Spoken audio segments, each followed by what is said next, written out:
Now, let's talk about LeBron and Kobe and your thoughts as we look ahead to next Thursday's doubleheader. Well, there's been a lot of speculation, a lot of talk about how LeBron fades in the fourth quarters and doesn't produce. And I don't think that he doesn't produce in the fourth quarters. I think that, you say Kobe produces all the time. I don't think Kobe produces all the time in the fourth quarter. The difference to me is what they do the next game. Do they do the same thing no matter what? And if you look at LeBron James in the stretch, and I'm going to show you some clips. This is just a regulation game that they actually lost. In this right here is a good possession for LeBron James until he makes a mistake. Okay, his first mistake in the possession. We go to the next play. So he's got one bad possession in the last 2 minutes. Right here, this is the play to make, possibly. Get to the rim against these guys, get fouled. Okay, you have to make your free throws. He goes 1 out of 2 here. But the possession was the thing to do if you're LeBron James. Now you have to knock down the free throws. Here, okay, he's 1 for 1. This is a bailout shot. There's no way he should not take Billups down on the block and punish him. So now he's 1 for 2. He's 1 good move, 2 bad.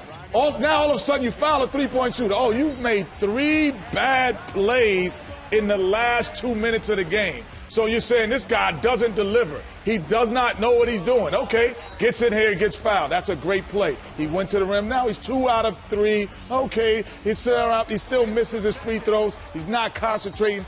Everybody misses shots. Okay, but the last snap, we got you again. I get to the rim. What do? I get to the free throw line again. So out of the 3 execution possessions, he actually did the right thing 3 times. If he hits his free throw, they win the ball game. Different story. So you go and say, well, you know what? Well, Kobe Bryant doesn't play like that. He's an animal. He's a killer. I agree with all of those things. And we'll watch Kobe. Same night, I watched the game. And I said, okay, the last 2 minutes of the game, Kobe Bryant right here.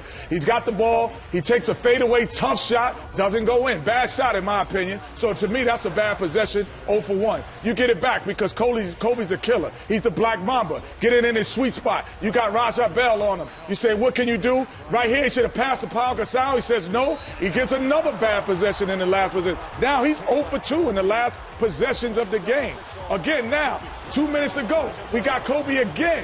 Tough shot on the baseline. He makes it. Oh, now he's 1 for 2. He's doing great because he's the Black Mamba. Now it's less than a minute to go. He's going to get us the shot that we want. He's going to make the game over in regulation. No. He goes 1 for 3. 1 good possession and 3 terrible possessions. But the difference is Kobe's going to do it again tomorrow night. He's going to take those shots. He's going to have confidence in himself. So LeBron James, if you're going to be a great player, if you're going to be the superstar, you have to wipe that out. The best players in basketball have the shortest memories. If he has a short memory and takes those same opportunities, he will eventually be the fourth quarter guy. But it's not like Kobe played great. Everyone's like, oh, Kobe played great in the fourth quarter. And then in the overtime, Kobe was 2 for 8. He missed his last 4 shots in the overtime game, and they still won. The Lakers pulled them through, and they win the game, and he becomes the Black Mamba. It doesn't work. Kobe just has the attitude that, so what? I missed. I'm 2 for 8. I'm going to be the same way the next night. And that's what LeBron James has to do. The difference is Kobe won the game. So when you win the game. He got pulled through. He got pulled through. It wasn't because of his execution of his effort, but he got pulled through because his teammates down the stretch did a great job of getting him. Okay, but I'm saying that the execution mindset was the same to me. They both were doing the same thing execution-wise. They didn't get it done really in the last 2 minutes, but Kobe will come back the same game, next game, and do the same thing because he doesn't have a conscience about it, and LeBron can't have a conscience. But I'm saying when you win, all that gets erased. It gets erased. When you lose, then, you could point and say he should have did this, he should have did that. But when you look, I look at tape. I look at real stuff, and I'm like, execution-wise, they did the same thing. They both didn't play great down the stretch. LeBron got much better shots than Kobe did. Thank you. Much better shots. Much better shots. Unfortunately, in our business, if you win, everything's cool. If you lose, we have to blame somebody. I never do that. I had a problem more with LeBron against Golden State, not getting a shot in overtime. You got to, in my opinion, he's the best player in the world.